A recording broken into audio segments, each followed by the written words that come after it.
So hello everyone, so finally आज अपना first group का एग्जाम खत्म हो गया है एंड सो अभी अपन बैठे हैं पेपर का डिस्कशन करने के लिए। ठीक है, तो इस पार्टिकुलर वीडियो के अंदर सभी एक्सपेक्ट्स पे अपन डिस्कस करने वाले हैं कि ओवरऑल वेटेज कैसा था इंस्टीट्यूट का, कहां से क्वेश्चंस पूछे हैं, एमसीक्यूज किस तरीके से पूछे हैं, डिस्क्रिप्टिव क्वेश्चंस किस तरीके से पूछे हैं, साथ ही साथ एमसीक्यूज के आंसर भी देखेंगे। ठीक है ना, और साथ ही साथ मैंने आपको जो ब्रह्मास्त्र फाइल दिया था, मैंने आपको जो 300 पेजेस का समरी नोट्स दिया था, उनसे क्या कवरेज रही, वो सारी बातें भी अपन करने वाले हैं। ओके सर, तो सबसे पहले अगर हम बात करें पेपर वेटेज की, तो सर 30 मार्क्स के जो एमसीक्यूज थे उसमें कुछ एमसीक्यूज वाकई में कह सकता हूं मैं कि हाँ अच्छे एमसीक्यूज थे, चैलेंजिंग एमसीक्यूज थे।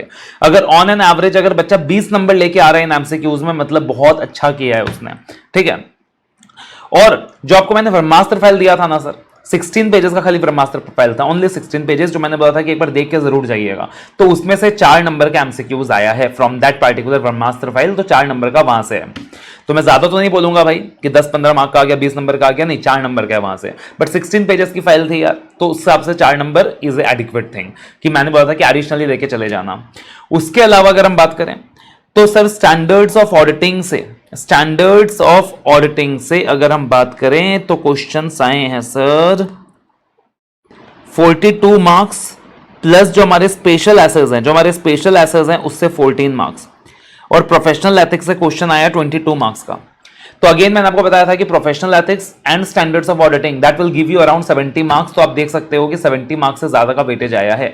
एक बात मैं और आपको बता दूं, जो आपको मैंने इंपॉर्टेंट स्टैंडर्ड्स की लिस्ट दी थी सर, तो अराउंड 56 में से 48 मार्क्स के स्टैंडर्ड्स उन इंपॉर्टेंट स्टैंडर्ड्स में से आए हैं। विश्वास नहीं होता है भाई, इंपॉर्टेंट स्टैंडर्ड्स का जो मैंने वीडियो दिया था यूट्यूब में अवेलेबल है, जाइए देख लीजिए। मैंने बताया था इसमें ज्यादा फोकस कीजिएगा, तो वहां से 48 मार्क्स के क्वेश्चंस आए हैं उन स्टैंडर्ड्स में से।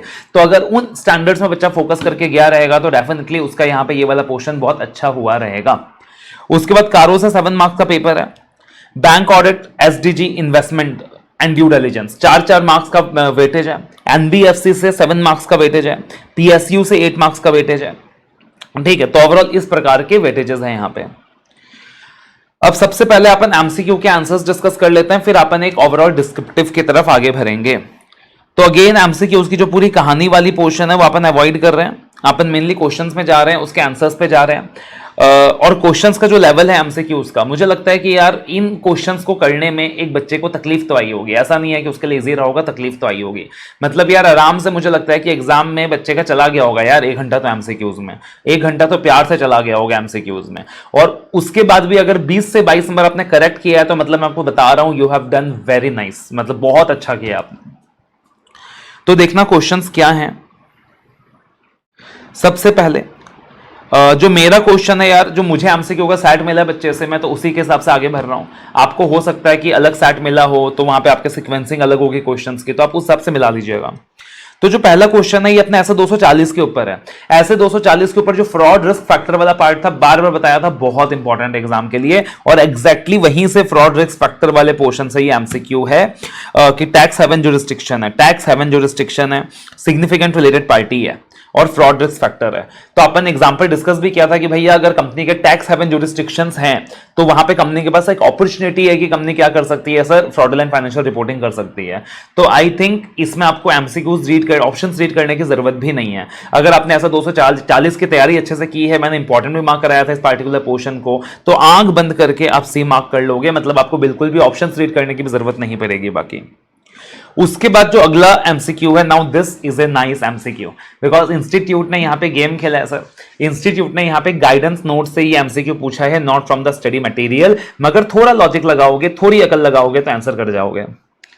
तो क्वेश्चन में क्या पूछा है, out of the following which view of measures they and company is the correct one for complying the reporting requirement under Caro 20 as regards lump sum deposit of estimated ESI collections and its adjustment next month's deposit leaving the insignificant difference of ESI amount।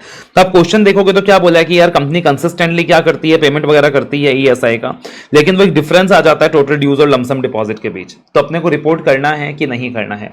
तो देखो यार अगर logically भी लगाएं आप guidance note को छोड़ दीजिए कि गाइडेंस नोट में कोई चीज दी हुई है, आप लॉजिकली सोचो।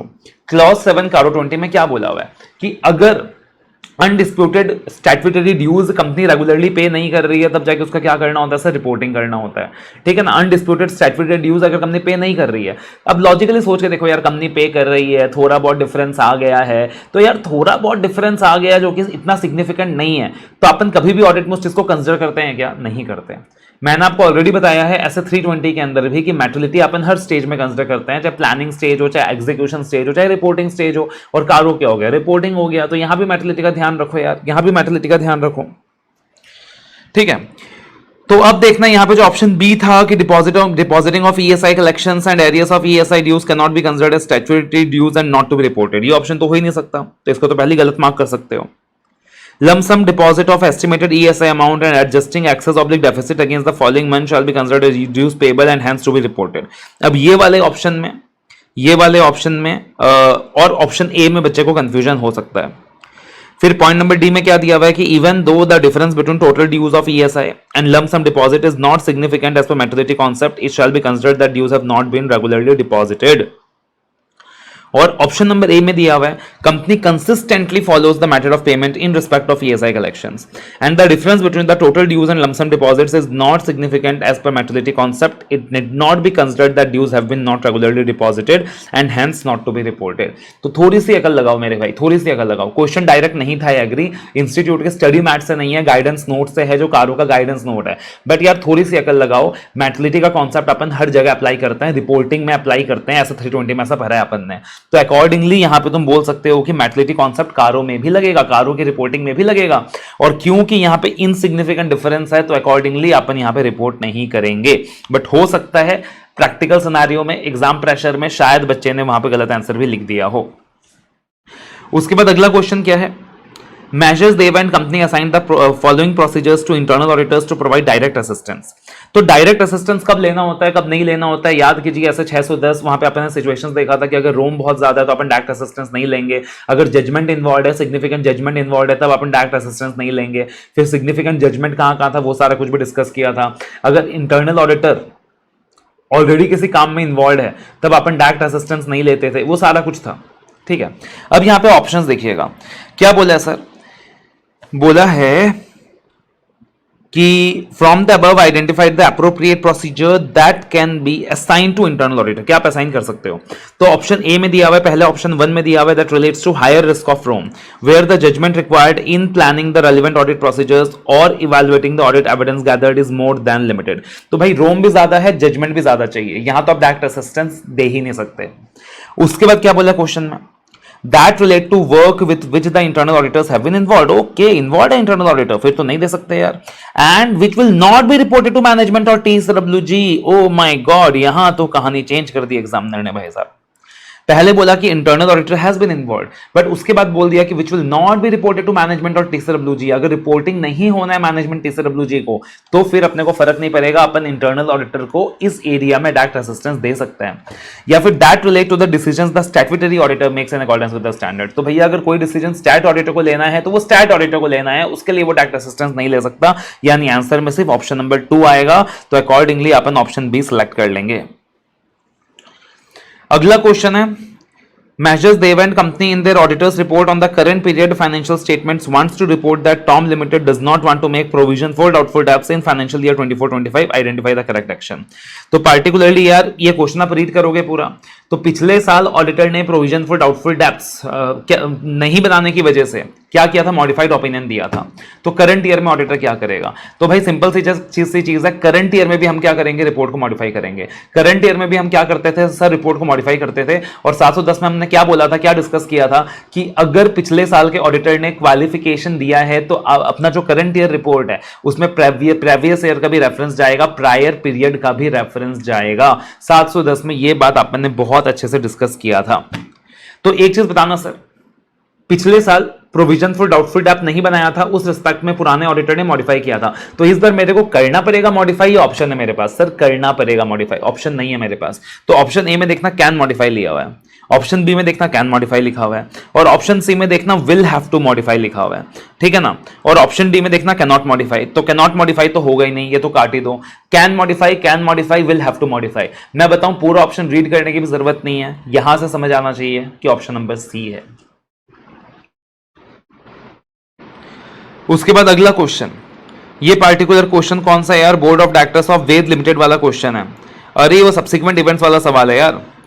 Agreeing to the in view of the board of directors of Ved Limited agreeing to include an amount of 8500 crores on account of incentives in respect of financial year 21-22 in the financial statements of the company by amending the accounts। तो company खुद सामने से बोल रही है कि भैया हम क्या करना चाहते हैं, अपने अकाउंट्स को अमेंड करना चाहते हैं, अपने को कुछ सब्सिडी वगैरह का पता चला है, we want to amend the financial statements. ऐसे 560 का क्वेश्चन है, सब्सिक्वेंट इवेंट का सवाल है, बोर्ड ऑफ डायरेक्टर्स सामने से बोल रही है कि अपन क्या करना चाहते हैं, अकाउंट्स को अमेंड करना चाहते हैं। तो इन दैट सिचुएशन आपने क्या करना चाहिए सर? पहला, carry out the audit procedures necessary in the circumstances, ये तो बिल्कुल करना चाहिए सर। यहां पे अच्छा क्या पूछा था, आइडेंटिफाई द इनकरेक्ट प्रोसीजर, कौन सा इनकरेक्ट प्रोसीजर है। तो पहले क्या पूछा, carry out the audit procedures necessary as in the case of amendment, ये तो बिल्कुल करेक्ट आंसर है साहब, अपने को प्रोसीजर्स तो परफॉर्म करने होंगे। फिर क्या बोला, extend those audit procedures to the date of new auditor's report which were designed to obtain sufficient appropriate audit evidences that all events occurring between the date of financial statement and date of auditor's report have been adjusted, तो ये भी correct answer है। Provide a new report on the financial statements, तो new report issue करते थे, ये भी correct answer है। Modify the opinion as required by 705। अब देखना सर भाई, मॉडिफिकेशन आप कब करोगे, जब फाइनेंशियल स्टेटमेंट्स को अमेंड करने से मैनेजमेंट मना कर देगा। यहां तो मैनेजमेंट सामने से बोल रहा है कि अमेंड हम कर रहे हैं फाइनेंशियल स्टेटमेंट्स को, तो यहां पे मॉडिफिकेशन का तो सवाल ही नहीं उठता। तो option number D will be the correct answer. अगला क्वेश्चन है, इस क्वेश्चन में यार मुझे थोड़ा सा कंफ्यूजन है मुझे। In response to the management officer guide CAM whether to take up the assignment of stat audit of HT institute of professional studies for the financial year. अब देखना इस क्वेश्चन में क्या कहानी दी हुई है इन्होंने, ये थर्ड पैराग्राफ में कहानी दी हुई है। HT Institute of Professional Studies is a reputed educational institution providing various courses in the field of commerce and arts. The management of the institution is inclined towards imparting quality education to the students. Therefore, most of the faculties engaged by them are qualified professionals. CAM of measures HVM and company is an alumnus of the institution, and he has joined as a visiting faculty for teaching financial management and accounting subject. Management of the ST Institute of Professional Studies is highly satisfied with his teaching skills and the level of knowledge he possesses. Due to his capabilities, the management offers CAM to take up the assignment of stat audit for the financial year 23-24. तो देखना sir यहाँ पे ना, अब क्या बोला है question में कि आप एक क्या हो सर, पार्टिकुलरली ST इंस्टीट्यूट क्या है सर, एक प्रोफेशनल स्टडीज का एक रेप्यूटेड एजुकेशनल इंस्टीट्यूट है, ठीक है जी। और जो इसका चार्टर्ड अकाउंटेंट है, CA of messrs HVM and company is an alumnus of the institution and he has joined as a visiting faculty, वो as a visiting faculty join किया उसने for teaching financial management and accounting subject, ठीक है जी। Management of ST institute and professional studies is highly satisfied with the teaching skills and level of knowledge he possesses, and due to his capabilities the management offers CAM to take up the assignment of stat audit of their institute. Okay sir, अब देखना यहाँ पे confusion क्या है, क्या CAM stat audit का assignment accept कर सकता है, नहीं कर सकता है। तो अब देखना, एक्सेप्ट नहीं कर सकता है इतना तो क्लियर है, एक्सेप्ट नहीं कर सकता है इतना तो क्लियर है, इंडिपेंडेंस कॉम्प्रोमाइज होगा ही होगा। लेकिन कंफ्यूजन ये है सर कि क्लॉज 4 के हिसाब से एक्सेप्ट नहीं कर सकता या क्लॉज 11 के हिसाब से नहीं कर सकता, बिकॉज क्लॉज 4 के अंदर ये सारे ऐसे सिमिलर कैटेगरी के पॉइंट्स दिए हुए हैं, और क्लॉज 11 की बात करें यार तो वहां भी दिया हुआ है कि आप अगर किसी दूसरी जगह में क्या करते हो यार, किसी ICAI के अलावा कहीं और पढ़ाते उड़ाते हो, तो वहां पे आपको क्या चाहिएगा, स्पेसिफिक परमिशन चाहिएगा काउंसिल का। तो पार्टिकुलरली क्लॉज बी और डी में थोड़ा सा कंफ्यूजन है। As of now I am going with clause B, but हो सकता है डी भी हो जाए। अगला क्वेश्चन ऐसे 260 का डायरेक्ट क्वेश्चन है ये। ऐसे 260 में आपको याद है अपन ने देखा था कि कम्युनिकेशन टू TCWG, कि आप TCWG को कब कब कम्युनिकेट करोगे, जब भी मैंने वो याद कराया था कि अगर आप गोइंग कंसर्न पैराग्राफ इंक्लूड करने का सोच रहे हो, या EOM इंक्लूड करने का सोच रहे हो, या OM इंक्लूड करने का सोच रहे हो, या मॉडिफिकेशन इंक्लूड करने का सोच रहे हो, या अदर इंफॉर्मेशन पैराग्राफ इंक्लूड करने का सोच रहे हो, CAM इंक्लूड करने का सोच रहे हो, तो आपको TCWG को बताना होगा। ये उसी का क्वेश्चन है। अगेन आपको बोला है कि इनकरेक्ट सर्कमस्टेंस को आइडेंटिफाई कीजिए कि ऐसे 260 के हिसाब से क्या कम्युनिकेट करना है, इसमें इनकरेक्ट स्टेटमेंट कौन सा है। तो पहले क्वेश्चन में दिया है, पहले ऑप्शन में दिया है ऐसा 720 अदर इंफॉर्मेशन। तो अदर इंफॉर्मेशन का मैंने आपको बताया था कि अगर अदर इंफॉर्मेशन ऑडिटर इंक्लूड करने का सोचता है TCWG को बताना होगा। ऑप्शन बी में दिया हुआ है ईओएम ओएम, इसका भी बताया था मैंने आपको कि अगर ऑडिटर ईओएम ओएम इंक्लूड करने का सोच रहा है तो टिस्ट्रप्लॉजी को बताना होगा। ऑप्शन सी में दिया हुआ है material uncertainty related to going concern, तो इसका भी बताया था कि अगर मुर्गा पैराग्राफ आप इंक्लूड करने का सोच रहे हो तो बताना होगा। और चौथे ऑप्शन में क्या दिया हुआ है, when there are no key audit matters to be communicated. तो भाई साहब अगर की ऑडिट मैटर्स इंक्लूड कर रहे हो तब बताना है, की ऑडिट मैटर्स नहीं इंक्लूड कर रहे हो तो काय को बताना है भाई। Option D is the correct answer.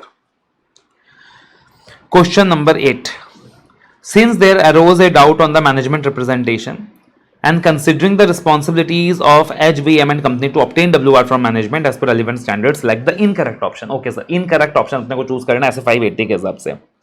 Although written representation provides necessary audit evidence, they do not provide sufficient appropriate audit evidence on their own। ये तो परम सत्य है भाई, ऐसे 580 का पहला प्रिंसिपल अपन यही देखते हैं।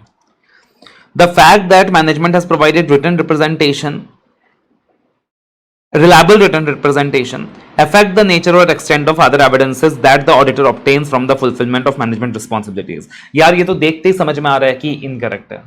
आप अगर WR ऑब्टेन कर रहे हो कि WR इज रिलायबल, ठीक है ना, आप WR ऑब्टेन कर रहे हो और मान लीजिए WR रिलायबल है, तो अगर WR रिलायबल है तो क्या है, तुम्हारी ये बाकी प्रोसीजर्स को अफेक्ट करेगा क्या? तो बार बार क्लास में डिस्कस किया था कि भाई WR एक एडिशनल प्रोसीजर है, एक एडिशनल एविडेंस है, आप एडिशनली ले सकते हो, स्पेसिफिक असर्शंस के बारे में ले सकते हो, बट ये आपके बाकी प्रोसीजर्स को अफेक्ट नहीं करने वाला। बाकी प्रोसीजर्स आपको जैसे परफॉर्म करना था वैसे आप परफॉर्म करोगे, आप सिर्फ इसको एडिशनली ऑब्टेन करोगे। तो देख के समझ में आ रहा है कि ये इनकरेक्ट आंसर है, यहां पे देख के समझ में आ रहा है।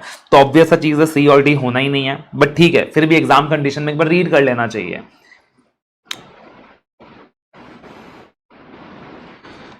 अगला क्वेश्चन, पार्टिकुलरली ये जो क्वेश्चन है तो ये सस्टेनेबिलिटी रिपोर्ट के जो 9 प्रिंसिपल्स है उसके बारे में है, ठीक है ना। तो क्वेश्चन में क्या पूछा है, from the above information identify कौन से कोर एलिमेंट्स प्रिंसिपल 9 से रिलेटेड है, कौन से कोर एलिमेंट्स प्रिंसिपल 9 से रिलेटेड है। तो यार ये स्ट्रेट फॉरवर्ड थ्योरेटिकल क्वेश्चन है, तो आई डोंट थिंक इसमें कोई दिक्कत वाली बात है। तो आप ये सारे ऑप्शंस रीड करोगे तो पॉइंट नंबर 3 और पॉइंट नंबर 4, जो पॉइंट नंबर 3 है और जो पॉइंट नंबर 4 है, तो यहां पे ये जो पार्टिकुलरली पॉइंट नंबर 4 है ये प्रिंसिपल 2 से रिलेटेड है। Entities are responsible to educate and make aware their customers and clients about their rights, ठीक है। तो ये किससे रिलेटेड है, प्रिंसिपल 2 से रिलेटेड है। लेकिन जो 1, 2 और 3 दिया हुआ है ये तीनों के तीनों प्रिंसिपल 9 से रिलेटेड है, it is related with principle 9। तो अकॉर्डिंगली यहां पे अपना करेक्ट आंसर कौन सा होगा, option B, that is 1, 2 and 3। अगला क्वेश्चन भी काफी अच्छा क्वेश्चन है, घुमा दिया इन्होंने यहां पे, ठीक है, बट क्वेश्चन इजी है। तो बेसिकली क्या बोला यार, तुमको कंफ्यूज कर रहा है क्लॉज 8 पार्ट 1, क्लॉज 8 का सवाल है ये, clause 8 part 1 chartered accountants act 1949 का सवाल है, और साथ ही साथ इसका रेफरेंस काउंसिल जनरल गाइडलाइंस 2008 में भी दिया गया है चैप्टर नंबर 7 में। तो वहां पे क्या बोलता था याद है कि आपको क्या करना है सर, पुराने ऑडिटर को कम्युनिकेट करना है, अगर अनडिस्प्यूटेड ऑडिट फी की पेमेंट नहीं हुई है तो ऑडिट एक्सेप्ट कर लोगे, लेकिन सिक यूनिट है तो ऑडिट, अगर अनडिस्प्यूटेड ऑडिट फी की पेमेंट नहीं हुई है तो ऑडिट एक्सेप्ट नहीं करोगे, लेकिन अगर सिक यूनिट है तो ऑडिट एक्सेप्ट कर सकते हो। वो कहानी याद है। अब यहां पे क्या बोला पता है, यहां पे बोला भाई साहब, यहां पे क्या बोला, यहां पे एक तो आपको बोला कि particularly for conducting the stat audit for the financial year 24-25 CAP has been appointed by SCA Limited which is on the verge of becoming SIC unit and has accumulated losses but the said losses are not equal or exceeding its net worth, यानी ये SIC unit है ही नहीं, तो कोई दिक्कत की बात ही नहीं है। फिर क्या बोला हुआ है कि audited accounts for the year 21-22 were showing liability for the payment of undisputed audit fee payable but they were settled completely during the last financial year। तो undisputed audit fees था बट सेटल हो गया था। हम तो as on today देखते हैं कि एज ऑन टुडे अनडिस्प्यूटेड फी है कि नहीं है, तो कोई दिक्कत की बात ही नहीं है, आप आराम से ऑडिट एक्सेप्ट कर सकते हैं, आप आराम से ऑडिट एक्सेप्ट कर सकते हैं। तो यहां पे आप देखोगे तो पॉइंट नंबर ए में बोला हुआ है कि भाई गिल्टी ऑफ मिसकंडक्ट है, आपको नहीं एक्सेप्ट करना चाहिए था। पॉइंट नंबर बी में बोला हुआ है कि CAP would not be held guilty of misconduct as he has accepted the appointment which is on verge of becoming sick unit but whose accumulated losses are not equal to और exceeding its entire net worth as per the last audited financial statements, ठीक है। तो point number B भी correct लग रहा है, लेकिन आप पॉइंट नंबर सी देखोगे ना तो पॉइंट नंबर सी ज्यादा करेक्ट है, पॉइंट नंबर सी कंप्लीट है, point number B C complete नहीं, बी कंप्लीट नहीं था, और पॉइंट नंबर सी क्या सर कंप्लीट है। पॉइंट नंबर बी में एक चीज मिसिंग थी, वो अनडिस्प्यूटेड ऑडिट फी वाला पॉइंट मिसिंग था, जबकि पॉइंट सी में वो अनडिस्प्यूटेड ऑडिट फी वाला पॉइंट भी आ रहा है। तो accordingly C is the correct answer. अगला क्वेश्चन पार्टिकुलरली वो पीएसयू के जो 4 कमिटीज थे यार, जो पीएसयू के कमिटीज थे उसके ऊपर है।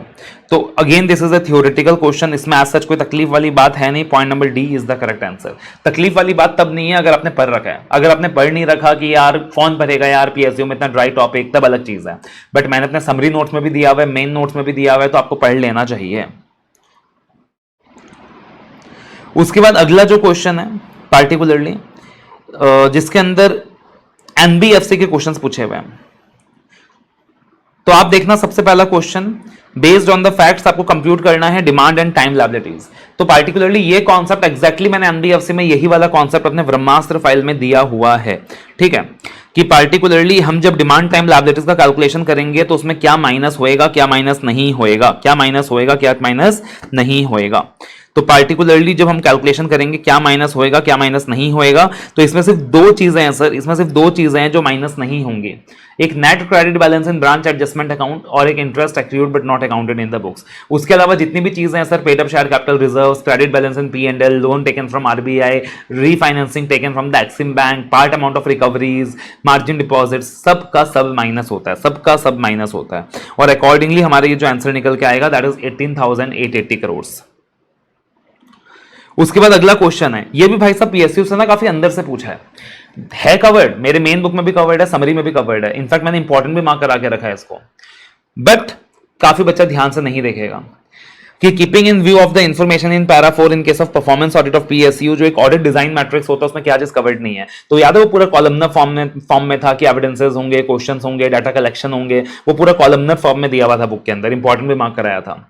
तो उसके अंदर आप देखोगे कि audit programme is not a part of audit design matrix, तो ये भी बुक का ही क्वेश्चन है।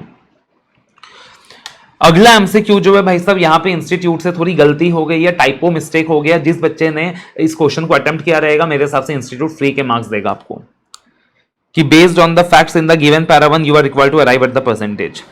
तो आप देखोगे यार, अगर हम कैलकुलेट करते हैं ना, अगर हम कैलकुलेट करते हैं ना यहाँ पे रेशियो, तो अकॉर्डिंगली आप देखोगे यार tier 1 plus tier 2 divided by risk weighted assets plus off balance sheet items, जब आप ये फॉर्मूला यूज करते हो तो टायर 1 का कैलकुलेशन यहाँ पे 220 करोड़ का आएगा, टायर 2 का कैलकुलेशन यहाँ पे 250 करोड़ का आएगा, divided by risk weighted assets plus off balance sheet items. 900% निकल के आता है यार, 900%। डिनोमिनेटर हमेशा ज्यादा होता है, यहाँ पे न्यूमरेटर हमेशा कम होता है, इंस्टीट्यूट ने उल्टा खेल खेल दिया है।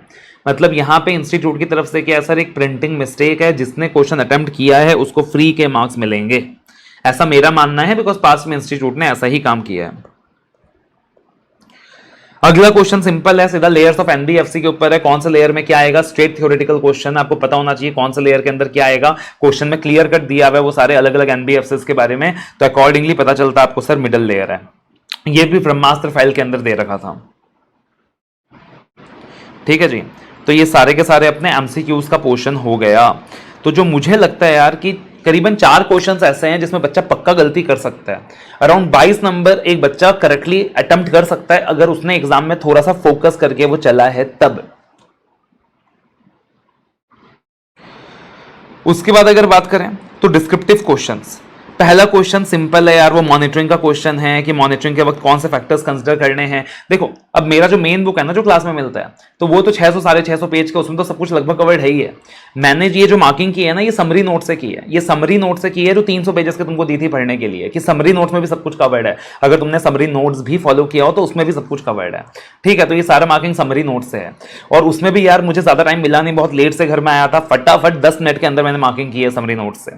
तो एक आधा क्वेश्चन ऐसा भी है जिसको ढूंढने में थोड़ा टाइम लगेगा, बट वो है उसी चैप्टर के अंदर। अब ये डायरेक्टली समरी नोट्स के अंदर से आया है, page number 4.6 for the from the summary notes. तो इस क्वेश्चन में कुछ भी टेक्निकलिटी नहीं था। यस आई एग्री, एमसीक्यूज में 4 एमसीक्यूज के करीबन थे जो बच्चे के लिए बहुत चैलेंजिंग था। ये वाला क्वेश्चन कारो के ऊपर बेस्ड है पार्टिकुलरली। अगर आप क्वेश्चन को रीड करोगे तो अलग अलग क्लॉजेस के ऊपर है, आराम से आप कोरिलेट करके लिख सकते हो, ठीक है। तो इसमें भी कोई दिक्कत वाली बात नहीं है। अगला question standards on review engagement का है, डायरेक्ट प्री कंडीशंस के ऊपर सवाल है, समरी नोट्स में पेज नंबर 4.86 है।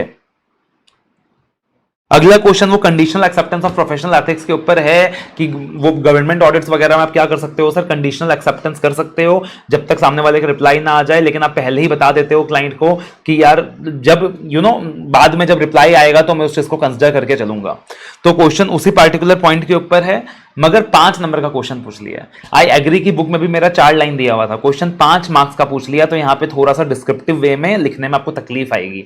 लेकिन अगर आपने मेरे प्रेजेंटेशन टेक्निक्स को इनकॉर्पोरेट किया है, तब अकॉर्डिंगली आप क्या कर सकते हो, अपने आंसर को भर सकते हो अच्छे कंटेंट के साथ। अगला क्वेश्चन इंटरनल ऑडिटर के ऊपर है, ऐसे 610 के बारे में है, डॉक्यूमेंटेशन के ऊपर है। आप समरी नोट्स भी देखोगे, page number 4.70 of summary notes में भी कवर्ड है यार, मेन नोट्स में तो हो गई होगा।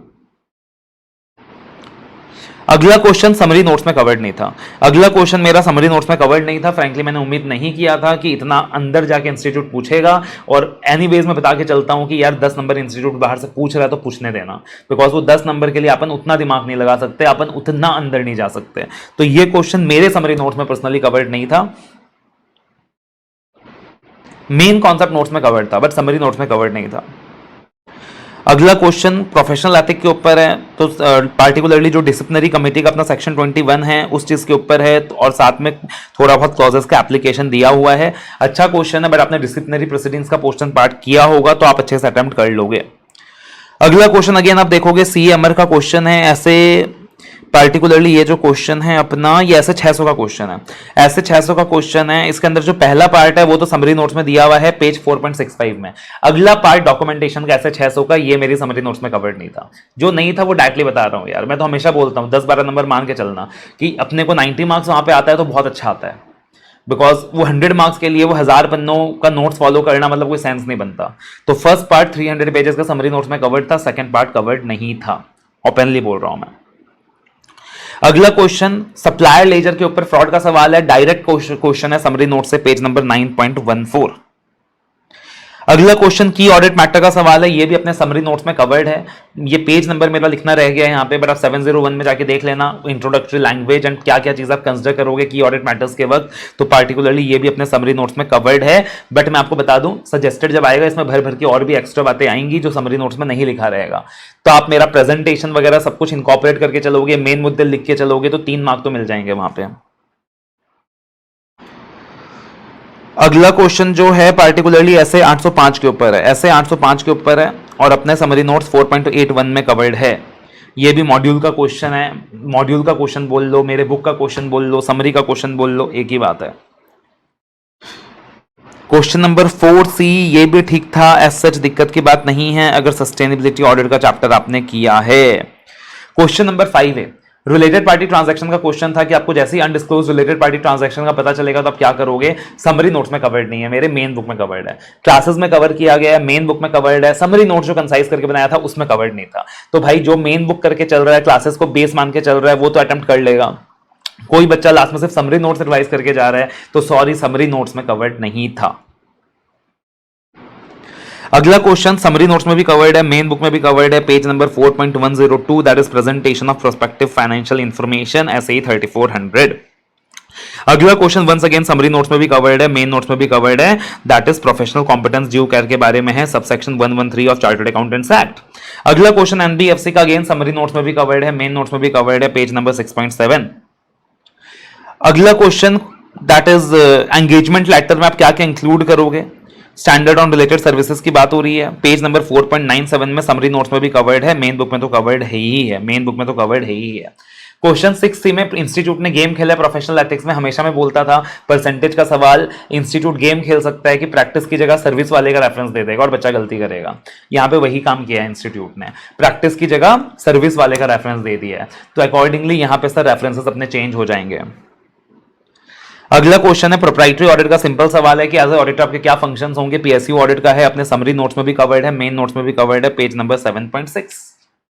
तो भाई मेन नोट्स में तो सब कुछ कवर्ड है सिवाय एक क्वेश्चन को छोड़ के, और एमसीक्यू में 2 क्वेश्चन है जो कवर्ड नहीं है, एमसीक्यू के 2 क्वेश्चन है जो कवर्ड नहीं है, डिस्क्रिप्टिव का 1 क्वेश्चन है जो कवर्ड नहीं है इन द मेन नोट्स। और समरी की बात करूं तो समरी नोट्स में जो 300 पेजेस का आपको समरी नोट्स दिया है, तो इस पूरे पेपर में 12 नंबर कवर्ड नहीं है एमसीक्यूज डिस्क्रिप्टिव मिला के।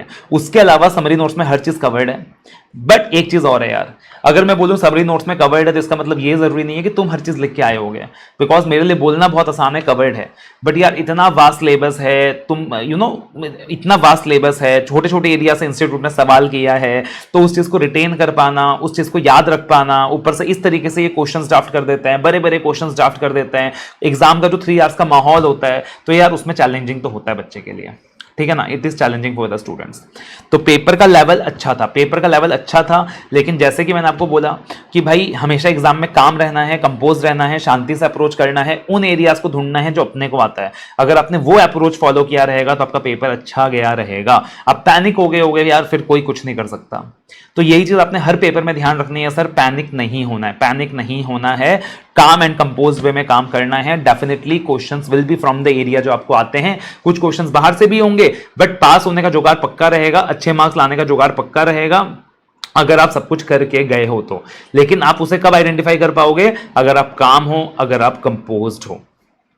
बाकी यार जो रिव्यू किया है बहुत फटाफट किया है, बहुत लेट से पहुंचा था, क्लासेस थी, उसके बाद थका हुआ, टायर्डनेस, वो सब कुछ था, लेकिन बच्चे रिव्यू मांग रहे थे, बोल के फटाफट 1-1.5 घंटा लगाकर पेपर रिव्यू करके ये वीडियो तुम्हारे लिए बनाया है। तो कहीं गलती हो गई हो, कहीं भूल चूक हो गई हो तो माफ करना और कमेंट में बता देना, सो दैट अपन उस चीज को करेक्ट कर लें। So all the very best, love you और टेक केयर। बाकी अभी जैसा भी पेपर हुआ ना ऑडिट का, अभी इसके बारे में मत सोचो, अभी इसके बारे में मत सोचो, रिजल्ट्स हमारे हाथ में नहीं है। उम्मीद करता हूं सबका पेपर अच्छा जाएगा, सबके रिजल्ट्स अच्छे आएंगे, and every one of you is going to clear your examination.